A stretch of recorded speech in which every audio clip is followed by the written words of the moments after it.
હજુ વિસાવદરની ચૂંટણી પૂરી થઈ અને એક જબરજસ્ત રાજકીય વંટોળ આખા ગુજરાતમાં ઊભો થયો. કરોડો લોકોએ એ આખી ચૂંટણી જોઈ, ચૂંટણી પ્રક્રિયા જોઈ, અમારી પાર્ટી અને એમની પાર્ટીનો કેમ્પેન જોયું, પરિણામ પણ જોયું. પરિણામ આવ્યા પછી હું પહેલી વખત વિધાનસભામાં ગયો તો ન્યા હું કર્યું એ પણ બધાએ જોયું. અને તરત જ આ સુરત મ્યુનિસિપલ કોર્પોરેશનની ચૂંટણી આવી છે.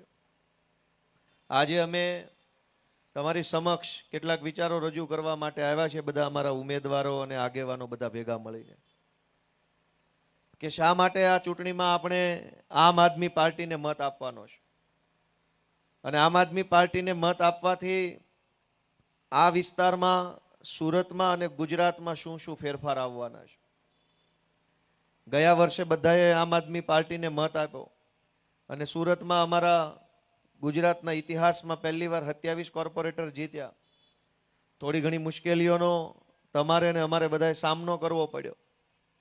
કેટલાક લોકોએ ન કરવાનું કામ કર્યું, અમારે સાંભળવું પડ્યું, પણ પછી તે સંઘર્ષ ચાલુ રાખ્યો તો આજે પાછા ફરીથી આમ આદમી પાર્ટીનો આખા ગુજરાતમાં સારા દિવસો આવ્યા. અને આખા ગુજરાતમાં ખૂબ સરસ આમ આદમી પાર્ટી અત્યારે મજબૂતીથી કામ કરી રહી છે. પણ આ ચૂંટણીની અંદર સુરતમાં આપણે આમ આદમી પાર્ટી કેમ કે ગયા વખતે જ્યારે ખાલી આપણા વરાછા, કતારગામ, પૂણા, સરથાણા એ વિસ્તારમાં આમ આદમી પાર્ટી જીતી અને એ પછી કોર્પોરેટરોએ આમ આદમી પાર્ટીના સંગઠનના સાથી મિત્રોએ જે કાંઈ કામ કર્યું એ કામની નોંધ ઉધનામાં, લિંબાયતમાં, ભાગળમાં, ચોક વિસ્તારમાં, અઠવામાં બધા જ લોકોએ 5 વર્ષ સુધી લીધી કે કંઈક થાય અને વરાછા વિસ્તારમાંથી અવાજ ઉઠાવવામાં આવે. વેરો વધવા ન દીધો, શાળાઓ સારી કરાવી, રોડ સારા બને એના માટે લડાઈ લડ્યા, સુરતમાંથી ડ્રગ્સનું દૂષણ નાબૂદ થાય એના માટે લડાઈ લડ્યા. આ બધી જ બાબત વરાછા વિસ્તાર સિવાયના વિસ્તારના લોકો સતત સોશિયલ મીડિયા, છાપા, ટીવીથી જોઈ રહ્યા હતા. એમને મનમાં અંદરથી થતું હતું કે આપણે આવું કંઈક કરવું છે. આ વરાછાવાળા કરે, સૌરાષ્ટ્રવાળા કરે તો અમારે આવું કંઈક ક્રાંતિકારી કામ કરવું છે. અને એમાં બાકી રહ્યું હતું તો વિસાવદરમાં અમારા ખેડૂતોએ પણ ક્રાંતિ કરી, એ ભેગું ભળ્યું. અને પછી આ આખા સુરતમાં અત્યારે હું તો 2 દિવસથી અહીંયા ફરું છું, આગેવાનોને મળું છું. લીંબાયત ગયો તો, ઉધના ગયો, ભાગળમાં ગયો, અમારી પાર્ટીના નેતાઓને મળ્યો. મારા ઘણા બધા વકીલો મિત્રો છે, પોલીસમાં મિત્રો છે, બીજા સરકારી સ્ટાફમાં મિત્રો છે. એ બધા પાસેથી મેં સમાચાર લીધા તો માત્ર અહીંયા નહીં, એ બાજુ પણ આ વખતે હજળબમ માહોલ છે. બધા વાટે બેઠા છે કે આવા દો ચૂંટણી, હાવણો મારી દેવાનો છે આ વખતે આખા સુરતમાં. કેમ કે ગયા વખતે તો આપણે આગેવાની લીધી, બીજા જોતા રહી ગયા. હવે એને મન થયું કે બધા કરે તો અમે કેમ બાકી રહી જાય, સૌરાષ્ટ્રવાળા કરે તો અમે કેમ બાકી રહી જાય. કેમ કે આ વિસ્તારમાં આમ આદમી પાર્ટી આવી એનો અનેક લોકોને અનેક પ્રકારે ફાયદો થયો છે. આખા વરાછા વિસ્તારમાં આમ આદમી પાર્ટીના પ્રયત્નોના કારણે, લડાઈના કારણે શાળાઓની સ્થિતિ સુધરી. જેના છોકરા સરકારી શાળામાં ભણતા હશે એના ઘરે જઈને પૂછજો કે આમ આદમી પાર્ટી આવ્યા પહેલા શાળાની હાલત શું હતી, આમ આદમી પાર્ટી આવ્યા પછી શાળાની પરિસ્થિતિ વરાછા વિસ્તારમાં કેવી બદલાણી. સત્તામાં નથી એટલે અમારી ઈચ્છા પ્રમાણેની પરિસ્થિતિ ન બદલી શકાણા, પણ જેવી હતી એના કરતાં તો થોડીક સારી કરી શક્યા. અમારી ઈચ્છા તો એવી છે કે દિલ્હી અને પંજાબમાં જેવી શાળાઓ હતી સરકારી એવી બને, પણ એના માટે અમારો મેયર નહોતો, મેયર ભાજપના હતા. પણ તેમ છતાંય લડાઈ લડીને, સંઘર્ષ કરીને, અનેક પ્રકારના ચડાવ ઉતાર જીરવીને પણ આપણા વિસ્તારના બાળકોને સારામાં સારું શિક્ષણ મળે એના માટેની મહેનત કરી છે. અને આ બધા આમ આદમી પાર્ટી વાળા છે કોણ? આ ગોપાલભાઈ કે આ તુલસીભાઈ કે આ અમારા બધા ઉમેદવાર કેપીભાઈ પાનસુરિયા, આ બધા છે કોણ? આ બધા મારી તમારી જેવા સામાન્ય પરિવારમાંથી આવતા યુવાનો છે. એમણે જોયું કે રાજનીતિ બરાબર કામ નથી કરતી, રાજનીતિમાં રહેલો નેતા બરાબર કામ નથી કરતો, અને નેતા બરાબર કામ નથી કરતો એટલે આપણે ઘણી બધી સમસ્યાઓ ભોગવવી પડે છે. એવું જે યુવાનોને લાગ્યું એ બધા યુવાનો આવ્યા રાજનીતિમાં, આમ આદમી પાર્ટીનો હાથ પકડ્યો. આમ આદમી પાર્ટીએ યુવાનોને રાજનીતિમાં આગળ વધવાનું પ્લેટફોર્મ આપ્યું, શીખવાડ્યું બધું. અને આગળ કરી નેતા બનવાની તક આપી, ચૂંટણી ઊભા રાખ્યા, તમારા આશીર્વાદથી આપણા જેવા જુવાનિયાઓ નેતા બન્યા અને અનોત ઘણું સારું કામ કર્યું. મારા જેવો એક સામાન્ય માણસ ધારાસભ્ય બની ગયો, એ વાતની ખુશી આખા ગુજરાતમાં હજુય હમાતી નથી. લગભગ 7-8 મહિના થવા આવશે. નકર ધારાસભ્યો ક્યાં ઓછા બન્યા છે. ધારાસભ્યો ખૂબ દુનિયાભરના માણસો બની ગયા છે આ ગુજરાતમાં. 2-2 વખત બન્યા, 4-4 વખત બન્યા, પણ લોકોના મોઢા ઉપર સ્માઇલ ન આવે. મને એ સૌભાગ્ય મળ્યું કે હું જીત્યો. એ વાતને હમણાં 7-8 મહિના થઈ જાય, પણ એવો ને એવો હરખ આખા ગુજરાતના મોઢા ઉપર દેખાઈ રહ્યો છે. ગોપાલભાઈ જીતી ગયો, આપણો છોકરો, આપણો ઘરનો માણસ જીતી ગયો. તો મારા તમારા જેવા સામાન્ય પરિવારમાંથી આવતા પરિવારના છોકરાઓ જે દિવસે ચૂંટણીઓમાં આવે, જે દિવસે ચૂંટણી જીતે, તેથી એવું સારું કામ કરે કે લોકોના ચહેરા પર ખુશી આવે. આપણે બધાએ વિચાર કરવો પડશે કે એક બાજુ આપણને એમ કહેવામાં આવે છે કે ભારતને વિશ્વગુરુ બનાવવું છે. ભાજપના માણસો વિશ્વગુરુનું ગાજર બતાવે છે રોજે રોજ. આપણો ભારત દેશ વિશ્વગુરુ બને તો એમાં સૌથી વધુ ખુશી આપણને જ થાય. પણ વિશ્વગુરુ કેવી રીતે બને જ્યારે સરકારી શાળા જ ન હોય? તો ગુરુ કેવી રીતે બનશે? શિક્ષક જ નથી. બાળક ભણવા ક્યાં જાય? એક તો આપણા ગામડાઓમાં અનેક ઘણી સમસ્યાઓ હતી. ન્યા શાળા નહીં ગામડામાં, ન્યા દવાખાના નહીં, ન્યા કમાણી કરવાની વ્યવસ્થા નહીં, ઉપરથી માથાભારે માણસોનો ગામડે ગામડે એવડો ત્રાસ. તો મજબૂરીમાં, લાચારીમાં સૌરાષ્ટ્રના અનેક ગામડાઓમાંથી આપણે કે આપણા બાપ દાદા અહીંયા સુરત આવ્યા. ન્યા સુવિધા નહોતી એટલે અહીંયા આવ્યા. અહીંયા ક્યાં વળી સુવિધાના મોટા મોટા પોટલા બંધાઈ દીધા ભાજપે. 30 વર્ષથી એમની સરકાર છે. જો ગામડામાં સુવિધા હોત તો અનેક પરિવારો આજે સુરતમાં એવા છે જે ગામડે જઈને શાંતિથી રહેતા હોત. અહીં કોઈને કાંઈ મળી નથી ગયું. અહીંયા આવીને લોન લેવી પડી છે. અને અનેક લોકોએ લોન તો મકાન માટે લોન લે, દુકાન માટે લોન લે.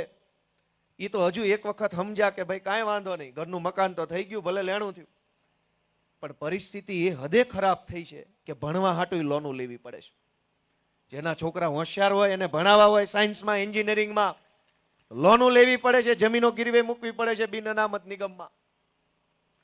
તમે પરિસ્થિતિ વિચારો કે અવળો મોટો ભારત દેશ વિશ્વગુરુ બનવા તરફ આગળ વધી રહ્યા છે અને ભણાવવા હાટું લોનો લેવી પડે. દુનિયાના કયા દેશના બાળકોએ ભણવા માટે લોન લેવી પડે છે? અને લોનો આપણા છોકરાને ભણાવવા જ કેમ લેવી પડે છે? ભાજપના ધારાસભ્યો, મંત્રીઓ, કોર્પોરેટરો, વોર્ડ પ્રમુખ હોય તો નથી લોન લેવી પડતી. લોન ખાલી આપણે જ લેવી પડે છે. એમને માટે તો પૈસા પૈસા જ. હું તો તમને વિનંતી કરવા આવ્યો છું કે રાજનીતિ બદલવી પડશે. રાજનીતિ નહીં બદલાય ત્યાં સુધી આપણી પરિસ્થિતિ ક્યારેય બદલાવાની નથી. ચાહે ગમે એટલી પાર્ટીઓ આવી જાય, ગમે એટલા નેતાઓ આવી જાય, રાજનીતિ બદલવા માટેની જવાબદારી આપણે બધાએ સાથે મળીને લેવાની છે. અરવિંદ કેજરીવાલ દિલ્હીમાં સારામાં સારી સરકારી શાળા બનાવી શકે તો અહીં સુરતમાં શું ખૂટે છે? 10,000 કરોડ રૂપિયાનું બજેટ છે કોર્પોરેશનનું. 4 લાખ કરોડ રૂપિયાનું બજેટ છે ગુજરાતની સરકારનું. પૈસાની તો ક્યાંય તાણ છે નહીં, ખાલી નિયત ખોટી છે ને એટલા માટે કામ નથી થતું. બાકી પૈસા તો પૂરેપૂરા છે. પૈસા ઘટતા હોય એવું કાંઈ. હમણાં બજેટ સત્ર ગયું, 1 મહિનો બજેટ ઉપર ચર્ચા હાલી, એક વિષય ઉપર ચર્ચા થઈ, એક પાવલી ઉપર વિધાનસભામાં ચર્ચા થઈ. હું આખા બજેટ સત્રમાં સૌથી વધુ જે ધારાસભ્યની હાજરી હોય એ માનની ગોપાલભાઈ ઇટાલિયા હતા. આખા સત્રમાં સૌથી વધુ હાજરી, સૌથી વધુ મુદ્દા ઉપર અવાજ મેં ઉઠાવ્યો. અને મેં જોયું કે ક્યાંય પાવલી ઘટતી નથી. સરકાર પાસે એટલા પૈસા છે, એટલા પૈસા છે, એની કોઈ સીમા નથી. અને આટલા બધા પૈસા હોવા છતાંય આપણા વિસ્તારની વાત કરીએ તો શાળા નહીં, સારું દવાખાનું નહીં, ચારેય બાજુ ગુંડાઓ બેફામ છે, એક પોલીસ સ્ટેશન નહીં, અને હોય તોય કઈ કામનું નહીં. જ્યાં છે ન્યાય કઈ ઉકાળ લીધું નથી. આ તો અહીં નથી એટલે આપણને એમ લાગે કઈ નથી, હોય ત્યાં વળી હું ક્રાંતિ કરી નાખી છે જ ને. વરાછામાં, સરતાણામાં, પૂર્ણામાં, ઉધનામાં, લિંબાયતમાં બધાય પોલીસ સ્ટેશન. અહીં વેલંજામાં નથી એટલે આપણે એવું કહેવા થાય માઇક નથી. અને જ્યાં છે ત્યાં શું છે? ત્યાં હપ્તા લે છે. અહીં હપ્તો આખો દેવા જવું પડતું હોય, અહીં બનશે દોલા નજીક થઈ જાય હપ્તા વાળા. તમે પરિસ્થિતિ વિચારો. તમે પરિસ્થિતિ વિચારો કે આ પરિસ્થિતિ ક્યારે બદલાશે અને કોણ બદલશે? અવડો મોટો વિસ્તાર ડેવલપ થયો. અહીંયા ગઈ ચૂંટણી પહેલા આ વિસ્તારને કોર્પોરેશનમાં સામેલ કર્યો. મને યાદ છે એ વખતે અમે સભામાં આવ્યા હતા, કઠોદરા ને એ બાજુના ગામડાઓ જે છે એનો વિરોધ હતો કે અમારે કોર્પોરેશનમાં નથી જવું. આ બાજુ સભાઓ ઘણી બધી સોસાયટીમાં થઈ હતી. આ વિસ્તાર કોર્પોરેશનમાં સામેલ કર્યો, એનો ફાયદો શું થયો આ વિસ્તારને? કોઈ 5 મુદ્દા ભાજપ વાળા ગણાવે? અહીં 5 મુદ્દા તો કોક એમ કે ભાઈ આ ગામડું હતું એમાંથી કોર્પોરેશનમાં ભળ્યા હતા, 5 મુદ્દાનો ફાયદો થયો. તમે વિચાર કરો કે અનેક સોસાયટીઓ બની, એમાં ગટર નથી, વેરો પૂરેપૂરો લઈ જવાનો, શહેરોનો વેરો, અને સુવિધા ગામડા જેવી. તો પછી ગામ જ રહેવા દો ને ભાઈ, હું કામ અમને શહેરનો ખાલી સિક્કો મારીને વૈયા જાવ છું? સુવિધા શહેર જેવી ન થાય, સિક્કો શહેરનો હું કામ? ગામનો સિક્કો રહેવા દો. પણ ધરાહાર ન માને, ચૂંટણીમાં એના મતદાનમાં જે કાંઈ કાવા દાવા કરવા હોય એ માટે થઈને શહેરમાં બેળવું. મારે તમને બધાને બહુ ટૂંકી વિનંતી એટલી કરવાની છે કે અમે બધા, અમારી આખી આમ આદમી પાર્ટીની ટીમ ગુજરાતની સામાન્ય જનતાનો લડાઈ લડી રહી છે. અમારી ઉપર ખૂબ અત્યાચાર જુલમ થયા, અમે ડરતા નથી. FIR, જેલ, પાસા, ગુજસી ટોક, આ ટોક, તે ટોક, કાંઈ વાંધો નહીં ભાઈ, સરકાર બદલાશે ત્યારે બધું અમે જોઈ લેશું વ્યવસ્થિત રીતે. પણ અત્યારે આ સંઘર્ષ કોના માટે છે? મારી પોતાની ઉપર એટલા બધા FIR, વોરંટ નીકળી જાય, ફોરંટ નીકળી જાય, પોલીસ આવે ને ઘરે આવે ને ડેલી આવે ને, કાંઈ વાંધો નહીં. પણ આ બધું કોના માટે? ગોપાલભાઈ ઇટાલિયા માટે કે ગુજરાતની જનતા માટે? એ તમારે વિચારવાનું છે. તમારું મને એમ કે આ છોકરાઓ જે લડે છે ને ગુજરાતની જનતા માટે લડે છે, તો તમારા મનનો અવાજ સાંભળીને હાવણાનું બટન આ વખતે દબાવજો, એ વિનંતી મારે તમને કરવાની. એ લોકો બધાય આવશે, એમની 30 વર્ષથી સરકાર છે. ચૂંટણીમાં એમનું સૂત્ર જુઓ કે મારો મત વિકાસને. વિકાસ એટલે કોણ? વિકાસ એટલે કોણ? તમે વિકાસ એટલે 5 વસ્તુ બતાવો. ભાઈ વેલંજામાં કે સુરતમાં તમે આ 30 વર્ષથી સરકાર છે તો આટલા સ્પોર્ટ કોમ્પ્લેક્સ બનાવ્યા, સાયન્સની આટલી સ્કૂલો બનાવી, ઇંગ્લિશ મીડિયમની આટલી સરકારી સ્કૂલો બની, આટલા દવાખાના નવા ખુલ્યા, આટલા સ્ટેડિયમ બન્યા. કશું 30 વર્ષમાં આ લોકોથી કાંઈ થયું નથી. હવે ભવિષ્યમાં કાંઈ આમનાથી થાય એમ નથી, કેમ કે આ થાકી ગયા છે. અમે નવી જનરેશનના નેતાઓ છીએ દોસ્તો, અમારી ઘણી ધગશ છે, ઘણું બધું કામ કરવું છે. તમારા આશીર્વાદ મળશે તો ઘણું સારું કરી શકીશ. વિસાવદરના લોકોએ અમને મત આપ્યો, આશીર્વાદ આપ્યા, તો એનું પરિણામ આખા ગુજરાતને મળ્યું. વર્ષોથી માવઠા આવે છે પણ કોઈ દિવસ ખેડૂતોને કાણી કોડી મળતી નહોતી. આ વિસાવદર વાળી થઈને પછી પહેલી વખત 10,000 કરોડનું પેકેજ આવ્યું ને અનેક ખેડૂતોના ખાતામાં પૈસા આવ્યા. જે લોકો ગામડે ખેતી સાથે જોડાયેલા છે, પૂછજો ઘરે, છેલ્લા 15-20 વર્ષમાં ક્યારેય કાણી કોડી સરકાર તરફથી આવી નહોતી. જેવી વિસાવદર વાળી થઈને કાન ફટામ 2 હાવણા મૂક્યા, વિસાવદર વાળે બુદ્ધિ ઠેકાણે આવી ગઈ. આ લોકો હાવણા સિવાય માને એમ નથી, કેમ કે આ લોકો એટલા બધા પેધી ગયા છે કે હાવણા સિવાય નહીં માને. અને એટલે નિશાને એવું જ રાખ્યું કે વ્યવસ્થિત માને, 2 હાવણા મૂકો એટલે ઠેકાણે. અને તમારે એ જવાબદારી સંભાળવાની છે. મિત્રો, બહુ ચિંતાજનક માહોલ છે. ઘણી વખત અમારો વિરોધ કરે છે લોકો, કેટલાક મિત્રો, કેટલાક વ્યક્તિઓ, કે તમે લોકો આવા છો ને તમે લોકો તેવા છો. મારે એક વસ્તુ કેવી છે કે અમે ગમે એવા ખરાબ માણસ હશું, પણ અમને એક વાતનું ગર્વ છે કે અમે ડ્રગ્સના ધંધામાં સંડોવાયેલા માણસો નથી. આખા સુરતને ડ્રગ્સના રવાડે ચડાવ્યું છે ભાજપના માણસોએ. આપણે અહીં મહેનત મજૂરી કરીને જીવીએ, ઘરે બધી બહેનો બેઠી હોય, આખો દિવસ ટીકી લગાવે, દોરા ધાગા તોડે, આખું ઘર કમાય, અને આપણા જ પરિવારનો દીકરો કે દીકરી ક્યાંક નોક ચડવાની લતે ચડી જાય, એની જવાબદારી કોની? આપણે કમાવામાં ધ્યાન આપવું, છોકરા વાહે રખડવું, ક્યાં ભણવા જાય છે? એક તો ઘર આંગણે નિહાળ ન હોય, ઘર આંગણે કોલેજ ન હોય, ઠેઠ ઓલા છેડે ભણવા મોકલો, ન્યા જાય તો દરેક મા બાપને ચિંતા થાય. પોલીસ સ્ટેશનોમાં કોઈ આપણી ફરિયાદ સાંભળવા તૈયાર નથી. અમે ખૂબ વિરોધ કર્યો ડ્રગ્સનો, તો અમારી ઉપર FIR થઈ ડ્રગ્સનો વિરોધ કરવા બદલ. તમે બધાએ પોતાના મનથી વિચારો કે કોણ એવો મા બાપ હોય જે એમ ઈચ્છે કે અમારા છોકરા નશાના રવાડે ચડી જાય. અને જ્યારે અમે અહીંયા ગુજરાતમાં વાત કરીએ કે ભાઈ અહીંયા નશાના રવાડે છોકરા ચડે છે, બેફામ બધી વસ્તુઓ મળી રહે છે, દારૂ બેફામ મળી રહે, ડ્રગ્સ બેફામ મળી રહે, છોકરાઓ ઊંધા રવાડે ચડે, પછી એના મા બાપની પરિસ્થિતિ જે થાય છે ને કોઈને કહી નથી શકાતી. સમાજમાં આબરૂની બીક લાગ્યા કરે, પોલીસ સ્ટેશનોમાં ન કહેવાય ને સમાજના આગેવાનોને ન કહેવાય. આ મારી વાત સાચી છે કે ખોટી છે? તો આવડી મોટી સરકાર કામમાં શું આવે? આટલી મોટી પોલીસ વ્યવસ્થા, આટલું મોટું IB તંત્ર, આટલો મોટો ગૃહ વિભાગ, આટલા કલેક્ટરો, મામલતદારો, TDO, ઝોન ઓફિસો, કરોડો રૂપિયાના પગાર લઈને બેઠેલા સરકારી માણસો કામના હું? જો એક નશો ન રોકી શકે તો આ લોકો આપણું બીજું તો શું કામ કરી શકવાના. અમે તો તમને વિનંતી કરવા આવ્યા છીએ કે અમે ગુજરાતભરના લોકોની પરિસ્થિતિ બદલાય એના માટે લડીએ છીએ. અમારો કોઈ સ્વાર્થ હોત પૈસાવાળા થવાનો કે લાલ લાઇટ વાળી ગાડીઓમાં ભરવાનો તો ઘણા વંડિયું ઠેકી ગયા છે. ગબ્બ કરતા સવારે આમમાં હોય ને હાંજ પડે દાનકોર પડે. અમે એવા માણસો નથી. અમે સંઘર્ષ કરનારા માણસો છીએ. જે થવું એ થઈ જાય, પણ સંઘર્ષના રસ્તેથી એક પગલું પાછું ન હટીએ ને એ અમે માણસો છીએ દોસ્તો. અનેક તકલીફો વેઠી લીધી પણ રસ્તો બદલ્યો નથી. અને રસ્તો બદલ્યો એ ધારાસભ્ય બન્યા, મેં નથી બદલ્યો તો હું ધારાસભ્ય બન્યો. લ્યો કરો. છેલ્લે તો બધા એક જગ્યાએ ભેગા થઈ ગયા પાછા. અમે 10 વર્ષથી આ સંઘર્ષના રસ્તા પર છીએ. એક ડગલું બદલ્યું નથી. મુશ્કેલીઓ અનેક આવી, એફઆઈઆરો થઈ, જેલમાં પૂર્યા, પોલીસે માર માર્યો, બધું જ થયું. રસ્તો ન બદલ્યો અને હું ધારાસભ્ય થઈને બેઠો છું. અને જેને રસ્તો બદલ્યો ને એ 3 ખુરશી વટીને ન્યા જ બેઠા છે. તો શું ફાયદો થઈ ગયો ભાઈ રસ્તા બદલીને ધારાસભ્ય બનવાનો? અને ધારાસભ્ય બનવું મહત્વ નથી. લોકોના દિલમાં આપણી ખુરશી પડે ને એ ખુરશી કાયમ માટે રહી જાય છે. ધારાસભાની ખુરશી તો હમણાં નવી ચૂંટણી આવે, અડધાની ટિકિટો કપાય એટલે રોતા રોતા ઘર ભેગા થઈ જાય. પણ લોકોના દિલમાં જેને સ્થાન મળે એની ખુરશી કાયમ માટે ટકી જાય છે. અને લોકોના દિલમાં સ્થાન ન હોય એની ખુરશીઓ ગમે એટલી વખત આવે પણ એ ટકતી નથી લાંબો સમય.